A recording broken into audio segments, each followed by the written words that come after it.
ઉદ્યોગોને અને વેપારને ગતિ આપવા માટે આજે ગતિ પ્રોજેક્ટનું હાલમાં લોકાર્પણ કરી રહ્યા છે વડાપ્રધાન નરેન્દ્ર મોદી। ત્યારે સીધા જ જોઈએ। पूरे देश में आज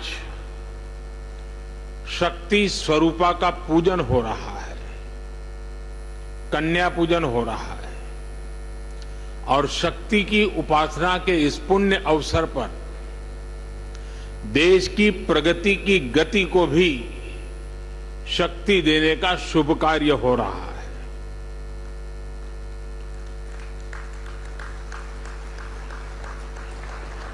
ये समय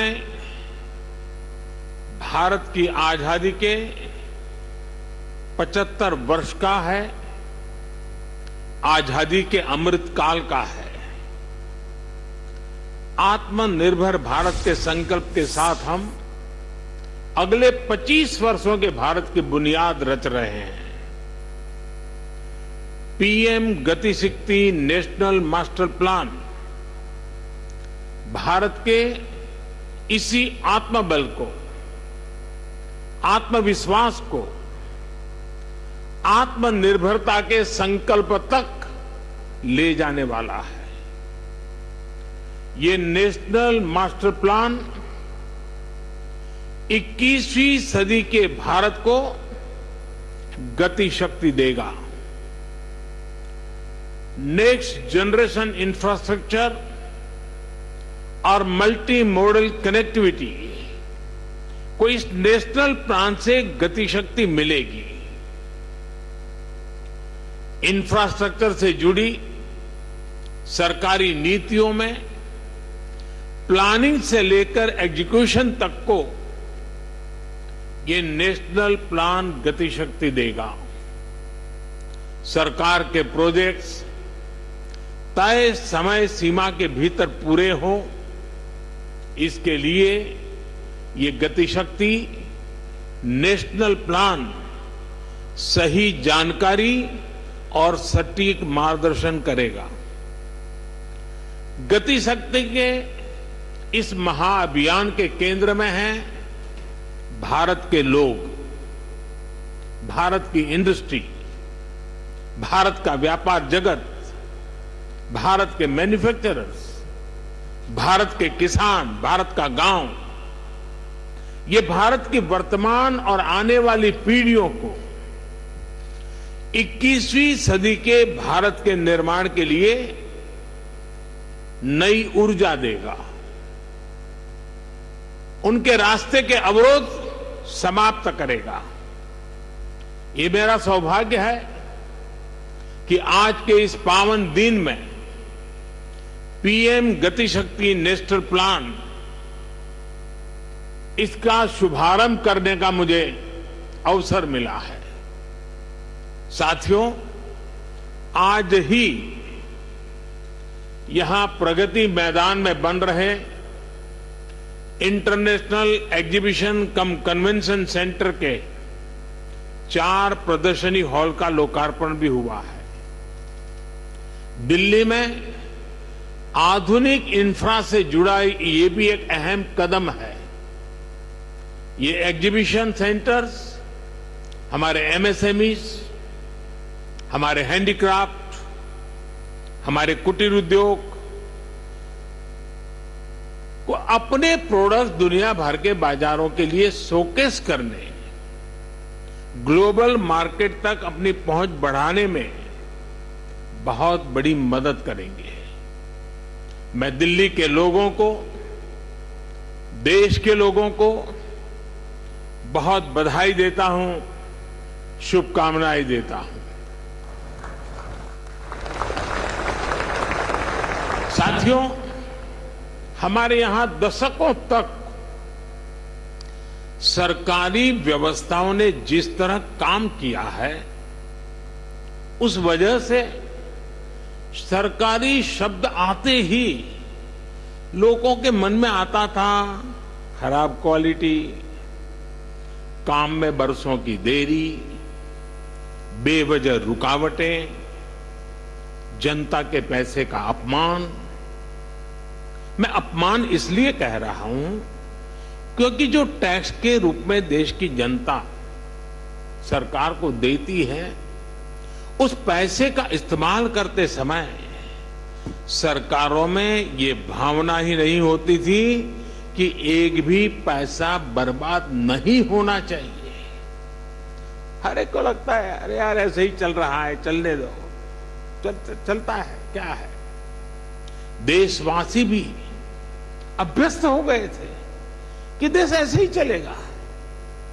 वो परेशान होते थे, दूसरे देशों की प्रगति देख उदास होते थे और इस भावना से भर गए थे कि कुछ बदल नहीं सकता। जैसा अभी हम वीडियो में भी देख रहे थे, हर जगह नजर आता था work in progress, work in progress. लेकिन वो काम कभी पूरा होगा भी या नहीं, समय पर पूरा होगा या नहीं, ये लेकर कोई विश्वास जनता के मन में नहीं था। वर्क इन प्रोग्रेस का बोर्ड एक तरह से अविश्वास का प्रतीक बन गया था। ऐसी स्थिति में देश प्रगति कैसे करता? प्रगति भी तभी मानी जाएगी जब उसमें गति हो, गति के लिए एक अधीरता हो, गति के लिए एक सामूहिक प्रयास हो। आज 21वीं सदी का भारत सरकारी व्यवस्थाओं की उस पुरानी सोच को पीछे छोड़कर आगे बढ़ रहा है।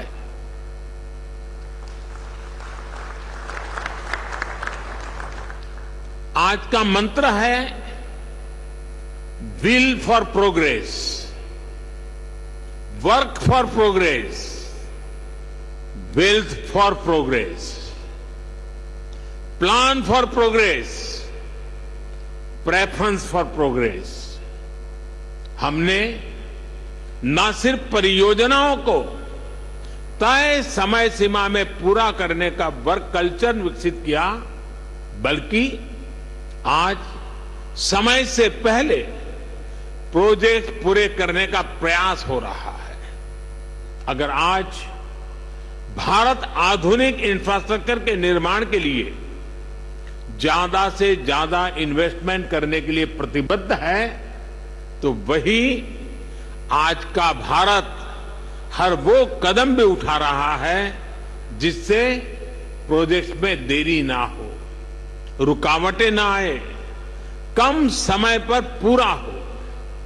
साथियों, देश का सामान्य मानवी एक छोटा सा भी घर बनाता है तो उसके लिए बाकायदा प्लानिंग करता है। कोई बड़ी यूनिवर्सिटी बनती है, कोई कॉलेज बनाता है, तो भी पूरी प्लानिंग के साथ बनाया जाता है। समय समय पर उसके विस्तार की गुंजाइश को भी पहले से ही सोच लिया जाता है। और ये इसमें हर किसी का अनुभव है, हर एक का ये अनुभव से आप गुजरे हैं। लेकिन दुर्भाग्य से हम भारत में इंफ्रास्ट्रक्चर से जुड़े प्रोजेक्ट्स में कॉम्प्रिहेंसिव प्लानिंग से जुड़ी अनेक कमियां रोजमर्रा अनुभव करते हैं। थोड़ा बहुत जहां हुआ भी है तो हमने देखा है कि रेलवे अपनी प्लानिंग कर रही है, रोड ट्रांसपोर्ट डिपार्टमेंट अपनी प्लानिंग कर रहा है, टेलीकॉम डिपार्टमेंट की अपनी प्लानिंग होती है, गैस नेटवर्क का काम अलग प्लानिंग से हो रहा है। ऐसे ही तमाम डिपार्टमेंट अलग अलग प्लान करते हैं।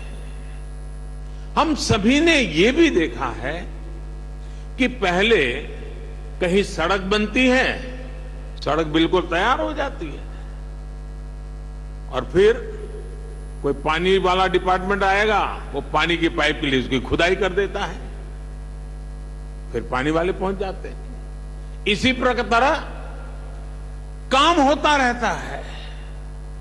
ये भी होता है कि रोड बनाने वाले डिवाइडर बना देते हैं और फिर ट्रैफिक पुलिस कहती है कि इससे तो जाम लगा रहेगा, डिवाइडर हटाओ। कहीं चौराहे पर सर्किल बना दिया जाता है तो ट्रैफिक सुचारू रूप से चलने में बजाय वहां अव्यवस्था होने लगती है।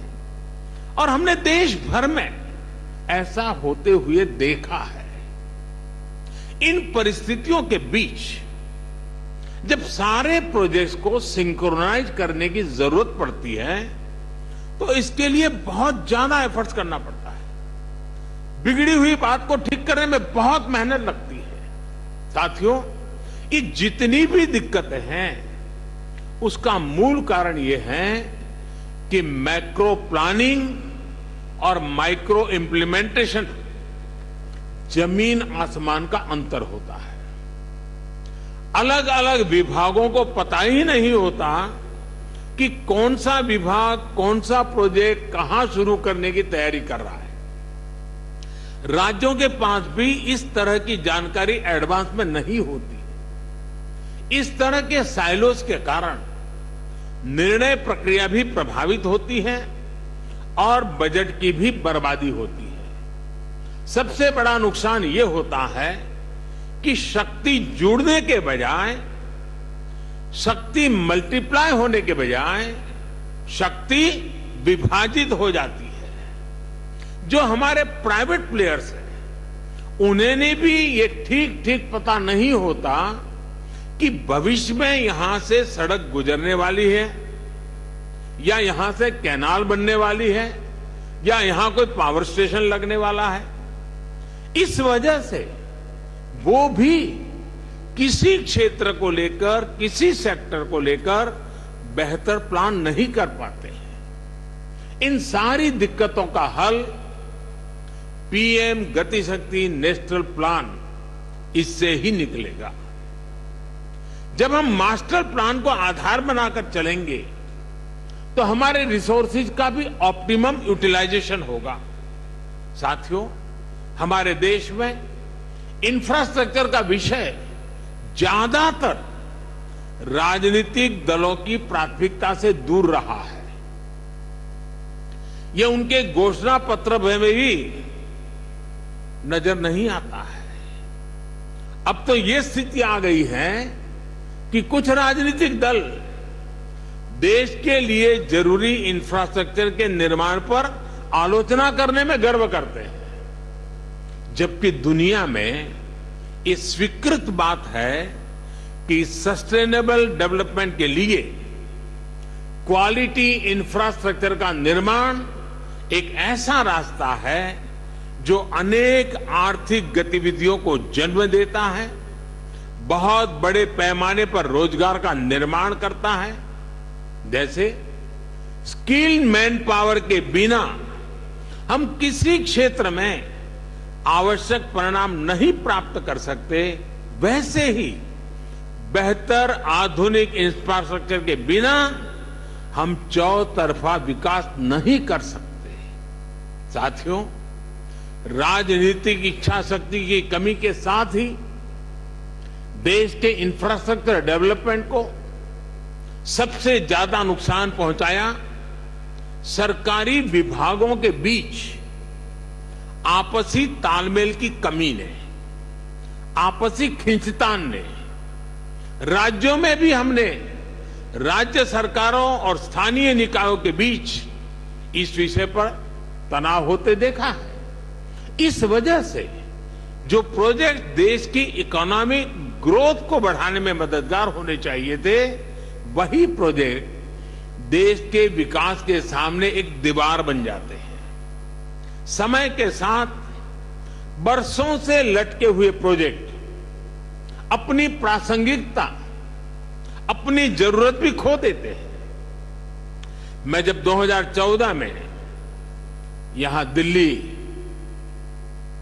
एक नई जिम्मेवारी के साथ आया तो भी ऐसे सैकड़ों प्रोजेक्ट थे जो दशकों से लटके हुए थे। लाखों करोड़ रुपए के ऐसे सैकड़ों प्रोजेक्ट्स की मैंने खुद समीक्षा की। सरकार के सारे विभागों, सारे मंत्रालयों को एक प्लेटफॉर्म पर लाकर खड़ा कर दिया। सारी रुकावटों को दूर करने का प्रयास किया। मुझे संतोष है कि अब सबका ध्यान इस ओर गया है कि आपसी तालमेल की कमी की वजह से परियोजनाओं में देरी ना हो। अब होल ऑफ गवर्नमेंट अप्रोच के साथ सरकार की सामूहिक शक्ति योजनाओं को पूरा करने में लग रही है। इसी वजह से अब दशकों से अधूरी बहुत सारी परियोजनाएं पूरी हो रही है। साथियों, पीएम गति शक्ति अब ये सुनिश्चित करेगी कि 21वीं सदी का भारत इंफ्रास्ट्रक्चर प्रोजेक्ट में कोऑर्डिनेशन में कमी की वजह से ना पैसे का नुकसान उठाए और ना ही समय गंवाए। पीएम गति शक्ति नेशनल मास्टर प्लान के तहत रोड से लेकर रेलवे तक, एविएशन से लेकर के एग्रीकल्चर तक विभिन्न मंत्रालयों को, विभागों को इससे जोड़ा जा रहा है। हर बड़े प्रोजेक्ट को, हर डिपार्टमेंट को सही जानकारी, सटीक जानकारी समय पर मिले, इसके लिए टेक्नोलॉजी प्लेटफॉर्म भी तैयार किया गया है। आज यहां कई राज्य के मुख्यमंत्री और राज्यों के अन्य प्रतिनिधि भी जुड़े हैं। मेरा सभी से आग्रह है कि जल्द से जल्द आपके राज्य भी पीएम गति शक्ति नेशनल मास्टर प्लान से जुड़कर अपने राज्य की योजनाओं को गति दें। इससे राज्य के लोगों का भी बहुत लाभ होगा। साथियों, पीएम गति शक्ति मास्टर प्लान सरकारी प्रोसेस और उससे जुड़े अलग अलग स्टेक होल्डर्स को तो एक साथ लाता ही है। ये ट्रांसपोर्टेशन के अलग अलग मोड्स को आपस में जोड़ने में भी मदद करता है। ये होलिस्टिक गवर्नेंस का विस्तार है। अब जैसे गरीबों के घर से जुड़ी योजना में सिर्फ 4 दीवारी नहीं बनाई जाती, बल्कि उसमें टॉयलेट, बिजली, पानी, गैस कनेक्शन भी साथ ही आता है। ठीक वैसा ही विजन इसमें इंफ्रास्ट्रक्चर के लिए भी है। अतीत में हमने देखा है कि उद्योगों के लिए स्पेशल जोन का ऐलान तो किया जाता था, लेकिन वहां तक कनेक्टिविटी या फिर बिजली, पानी, टेलीकॉम पहुंचाने में गंभीरता नहीं दिखाई जाती थी। साथियों, ये भी बहुत सामान्य बात थी कि जहां सबसे ज्यादा माइनिंग का काम होता है, वहां रेल कनेक्टिविटी नहीं होती थी। हम सभी ने यह भी देखा है कि कहीं पोर्ट होते थे तो पोर्ट को शहर से कनेक्ट करने के लिए रेल या रोड की सुविधाओं का अभाव होता था। ऐसी ही वजहों से भारत में प्रोडक्शन कॉस्ट बढ़ती रही है, हमारे एक्सपोर्ट की कॉस्ट बढ़ती रही है, हमारा लॉजिस्टिक कॉस्ट बहुत ज्यादा रहा है। निश्चित तौर पर ये आत्मनिर्भर भारत के निर्माण में बहुत बड़ी रुकावट है। एक स्टडी है कि भारत में लॉजिस्टिक कॉस्ट जीडीपी का करीब करीब 13% है, 13% है। दुनिया के बड़े देशों में ऐसी स्थिति नहीं है।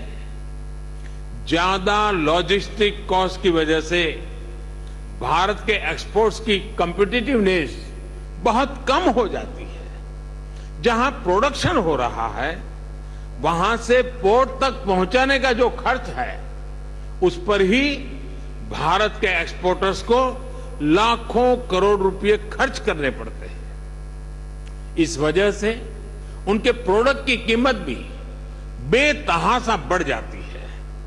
उनका प्रोडक्ट दूसरे देशों के मुकाबले बहुत महंगा हो जाता है। एग्रीकल्चर के क्षेत्र में भी इस वजह से हमारे किसानों को बहुत ज्यादा नुकसान उठाना पड़ता है। इसलिए आज समय की मांग है कि भारत में सीमलेस कनेक्टिविटी बढ़े, लास्ट माइल कनेक्टिविटी और मजबूत हो। इसलिए ये पीएम गति शक्ति नेशनल मास्टर प्लान बहुत बड़ा और बहुत ही महत्वपूर्ण कदम है। इस दिशा में आगे जाने बढ़ने पर हर प्रकार का इंफ्रास्ट्रक्चर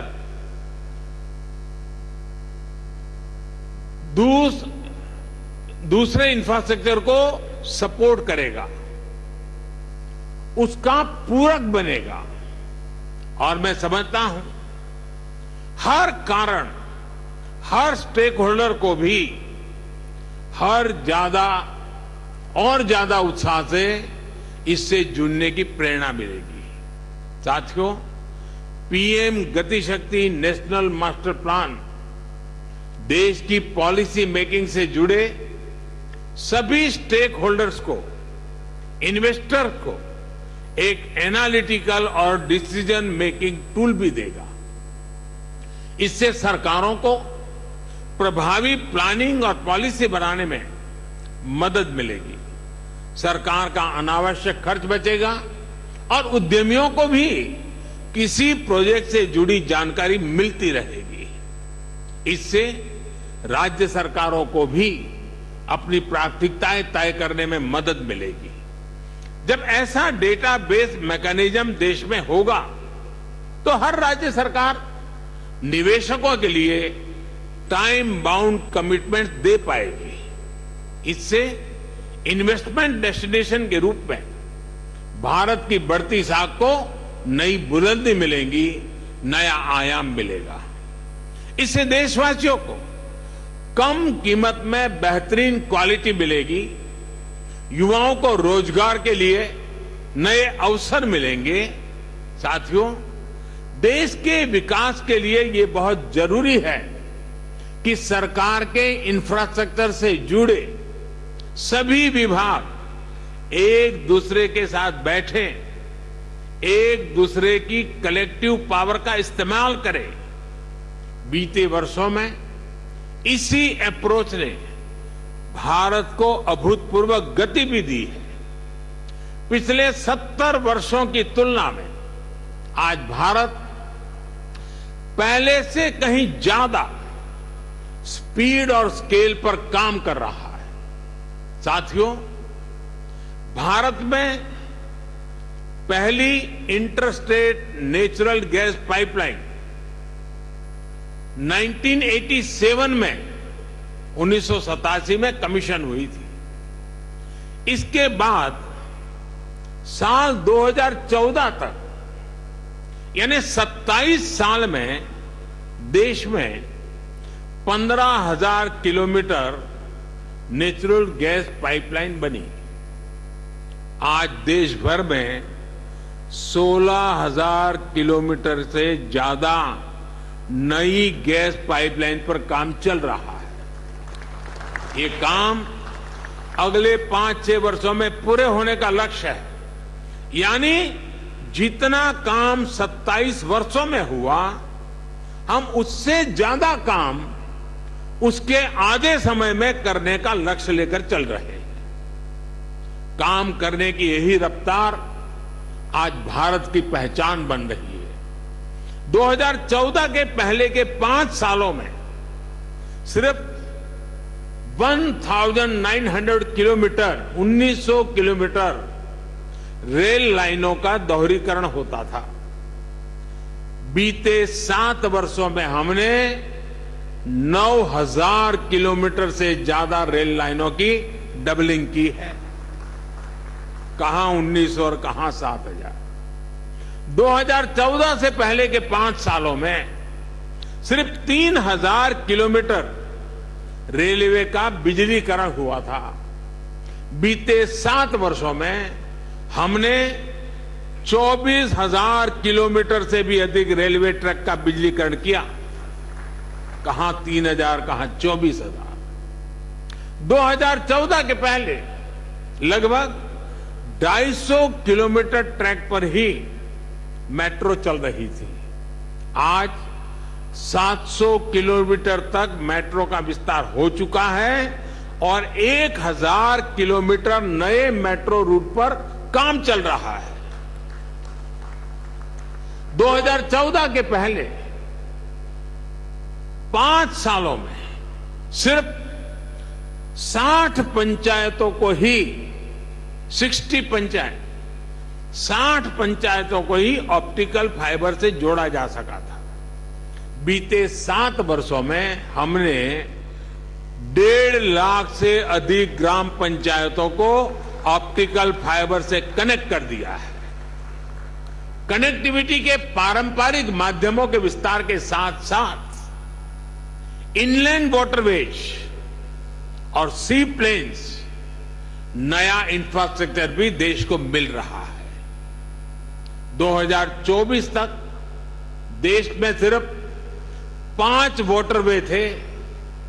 आज देश में 13 वाटरवेज काम कर रहे हैं।